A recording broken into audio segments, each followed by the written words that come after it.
Dear ladies and gentlemen, dear farmers, dear ministers, dear members of parliament, dear members of European Parliament, first of all I would like to congratulate you for organizing this very important event, because I think it is important as well to highlight the innovation that our young farmers are bringing to the ground in the service of our society. And I think this is very important that we highlight it, because they deserve a future. And I think it is also important to say that generational renewal for me is a very high priority, and this I presented very clearly as well in the vision for the future of agriculture and food, because we see that there are many challenges. And you have mentioned the percentage of young farmers here in Croatia. You are doing better than the EU average. Indeed, you have 14% of the farmers that are below the age of 40, but still I think we can even do, and we have to do better. And the average,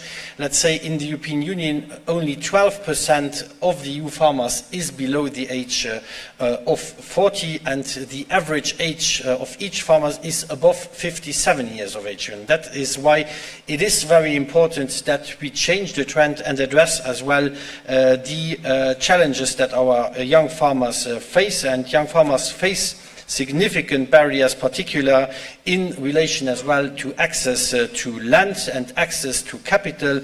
Also, 30% of the youth population still live in rural areas, but it is also there that the share of young people in the rural areas is declining the fastest. And this is due to different reasons, including the lack of professional opportunities, services and infrastructure in the rural areas. And also we have faced increasingly damaging effects of climate change, which is threatening livelihoods of our future generations. And the EU is already supporting youth in farming and rural areas, for example, through the CAP spending on support for young farmers, which is currently at 8.5 billion euros on income support and investment opportunities, including additional support for young farmers facing cash flow issues. So this is what we are already doing, and around 400,000 farms are expected to receive investment support through the Common Agriculture Policy strategic plans,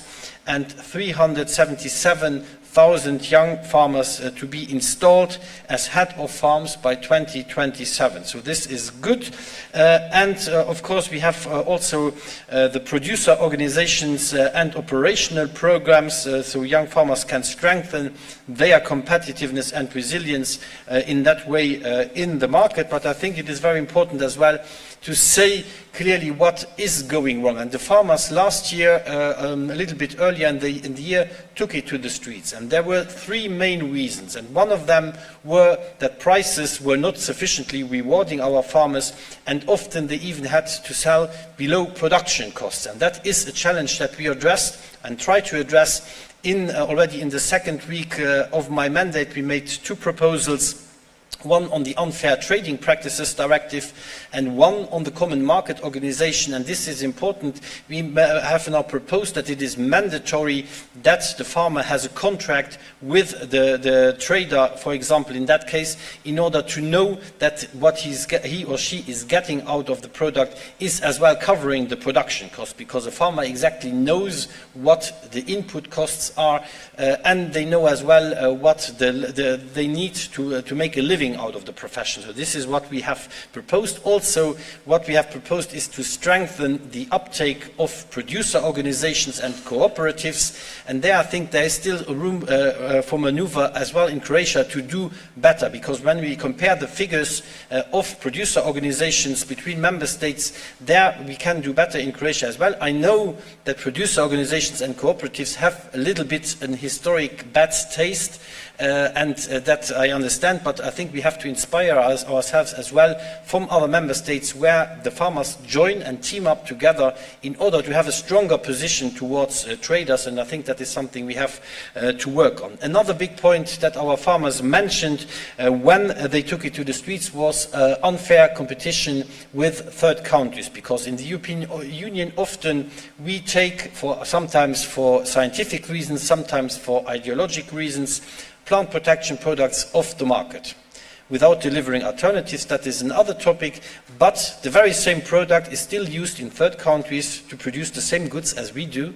Our farmers lose harvests out of that, and this product is coming in. That is not understandable for the farmers, it is not understandable for the consumers, and that is why we have announced in the Vision for the Future of Agriculture and Food that if a product is scientifically bad for human health or for pollinators and forbidden in the European Union, it cannot be that it comes in anymore. So this reciprocity will be very important. And then, of course, the other part, and you have mentioned it, it is mainly on the administrative burden. And farmers don't choose the job to fill in plenty of papers. I think that is very clear. They choose the job because they want to produce food for our citizens, and they want to make a living out of that production. And that is why we have now presented only last week a simplification package on the common agriculture policy, and this is mainly in favor of smaller farms, organic farms, but in general as well on the conditionality we have simplified massively.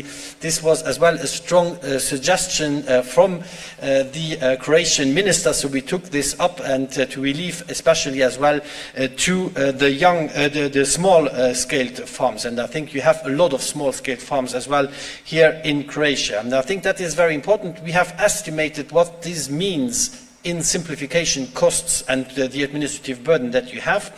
This means for the national administrations annually 210 million in savings on administrative costs. For the farmers in the European Union, for the 27 member states, a saving of 1.6 billion annually, that you have to do less paperwork. So this is significant. And now, of course, the Commission has delivered on that. It is now to the co-legislators, to the Council and to the European Parliament to agree on that, and that is the next step. But I hope that we can do this swiftly so that in the next production year, this simplification is already being felt at your farms. And this was a very important one, but I also have to say I'm now in Croatia. It's the member state number 15 that I have traveled in less than 6 months. Most of the concerns I get from the farming community, it's not the common agriculture policy complexity, it's often other legislation that is coming down to the farm as well. Sometimes it's national and regional obligations, but often as well it's coming from environmental policy, from health and sanitary policy, and that is why we have announced a second simplification package by the end of the year, touching as well about other policy areas that are strongly felt on the farms. But also I think, as I mentioned in the beginning, this generation renewal, we need to make it happen. And that is why we have to work on many fronts. Better prices, we are already doing it, reducing administrative burden, more level playing field with third countries, but as well better access to finance for our young farmers, better access as well to land, because without land you can't produce anything. And then we have as well, again, to invest and into our water infrastructure, because this is a problem not only for the Mediterranean countries, but it is moving northwards as well. So we have we are working very strongly as well on a water resilience strategy in order to facilitate and to invest again more into new technologies when it comes to water. And I think this is something very important. As well, there are other working strands that we have identified in the Vision for the Future of Agriculture and Food, but for example, a strategy for sustainable livestock, because that is another threatening trend. We are not only losing farms in the European Union, as well on livestock we are reducing heavily for several reasons, and this touches as well on Croatia. I think it has gone down, the livestock, by 16% over the last 10 years in Croatia, and that is a trend that is for me a threatening trend that we need to stop, because in many regions grassland and combined with livestock is the most sustainable agriculture that you can do. And I know that some people out of probably outside this room always see livestock as a bad thing. I think we have to support that sector even stronger and make it future-proof. That will be very important. And then, of course, as I said, the generation renewal is the center of this vision for the future of agriculture and food. There are several initiatives that we are taking over the next 5 years in order to make the job more attractive again. That will be key. And of course, you can't do that with the appropriate amount of money. I suppose this will be as well in the Parliament a big discussion today, because currently the negotiations and the consultations on the future multi-annual financial framework, including the agriculture budget, are taking place. There is no decision yet, but I think it is very important to say, and I say this in the TV interview earlier on as well, you can't build a continent on an empty stomach.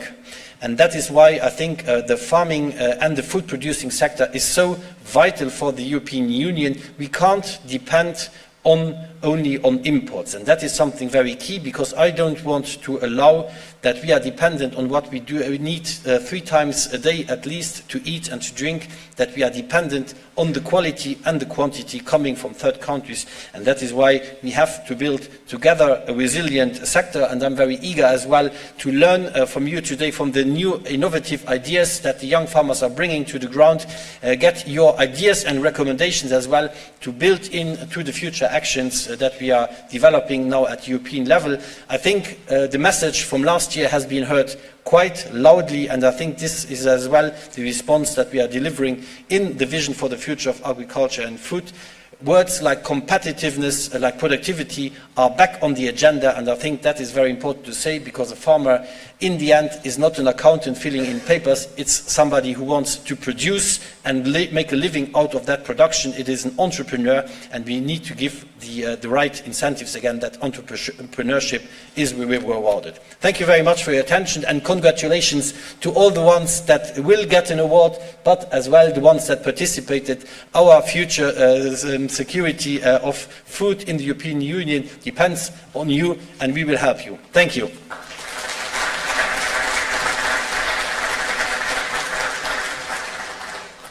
Thank you very much, Mr. Hansen. Privrednika ili poljoprivrednicu, odnosno pobjednika ili pobjednicu za 2025. godinu, a to je Maja Šulog.